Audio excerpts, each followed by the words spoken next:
हैं मैंने एक वर्ड लिखा है डूबना।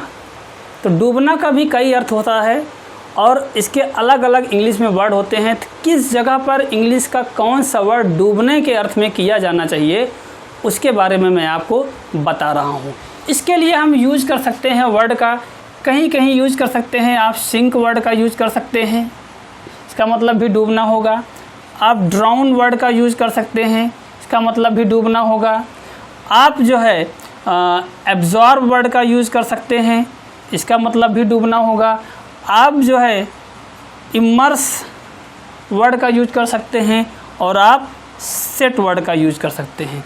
इन सब में अंतर क्या है, कब किसका प्रयोग करना चाहिए, आइए इसके बारे में बात करते हैं। तो सबसे पहले हम बात करते हैं सिंक शब्द का। सिंक का मतलब भी डूबना हुआ, लेकिन कैसा डूबना।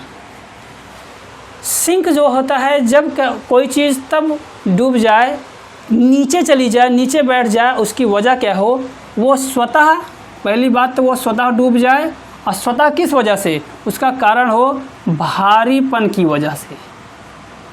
भारीपन की वजह से, उसकी डेंसिटी की वजह से, उसकी घनत्व की वजह से अगर कोई चीज़ डूब जाती है, नीचे बैठ जाती है, तो वो होता है सिंक का यूज़ करते हैं।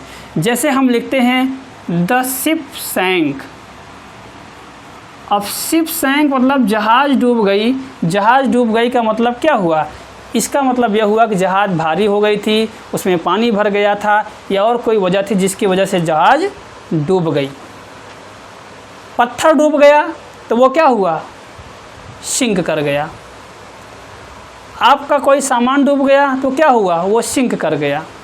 तो ये है डूबना का पहला मीनिंग। सिंक का प्रयोग कब करेंगे डूबने के अर्थ में, जब स्वतः भारीपन या डेंसिटी, उसके घनत्व की वजह से कोई चीज़ डूब जाए तो वो होता है सिंक का वजह। अगला होता है ड्राउन। इसका मतलब भी डूबना होता है, लेकिन ये क्या होता है, ये घातक होता है। घातक डूबना अर्थात इसका मतलब होता है डूबकर मर जाना। अब डूबकर मरता कैसे है कौन, जैसे कोई एनिमल है, कोई ह्यूमन बीइंग है,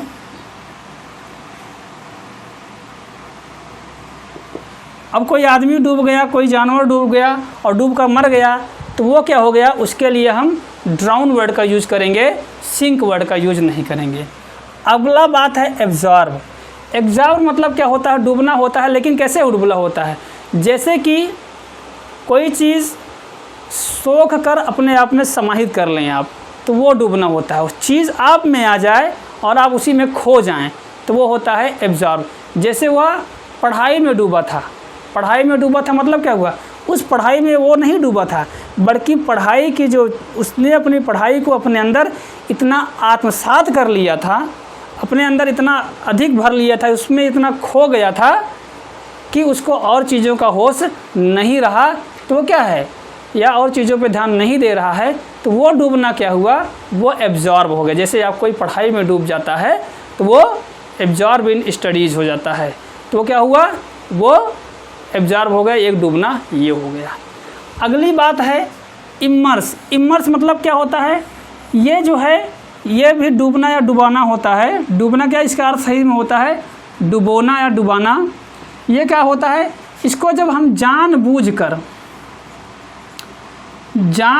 किसी चीज़ को डुबोते हैं किसी चीज़ में, तो वो इमर्स करते हैं।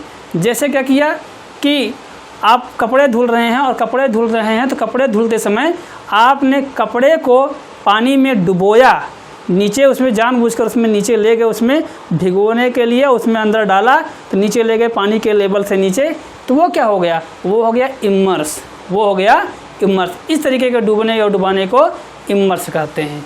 अगली बात है सेट। सेट का मतलब क्या होता है, ये भी डूबना है, लेकिन कैसा डूबना, अर्थात ये नीचे उतरने के अर्थ में होता है। नीचे उतरना, ऊपर से नीचे लेवल पर आना। जैसे सूरज डूबता है तो क्या होता है, सन सेट होता है। सनसेट क्या होता है, सन जो है कहीं सिंक नहीं कर जाता, कहीं वो ड्राउन नहीं कर जाता, सनसेट होता है, क्योंकि ऊपर लेवल से वो नीचे उतर जाता है। एक लेवल है, उस लेवल से नीचे उतर जाता है, तो हमें फिर वो दिखाई नहीं देता है। ये होता है डूबना का अलग अलग अर्थ। आपको वीडियो कैसे लगा, आप जो है कमेंट बॉक्स में करके ज़रूर बताएं। और ऐसे ही और इन्फॉर्मेटिव वीडियोज़ के लिए हमारे फेसबुक पेज को आप फॉलो करें और यूट्यूब चैनल को सब्सक्राइब करें। थैंक यू, धन्यवाद।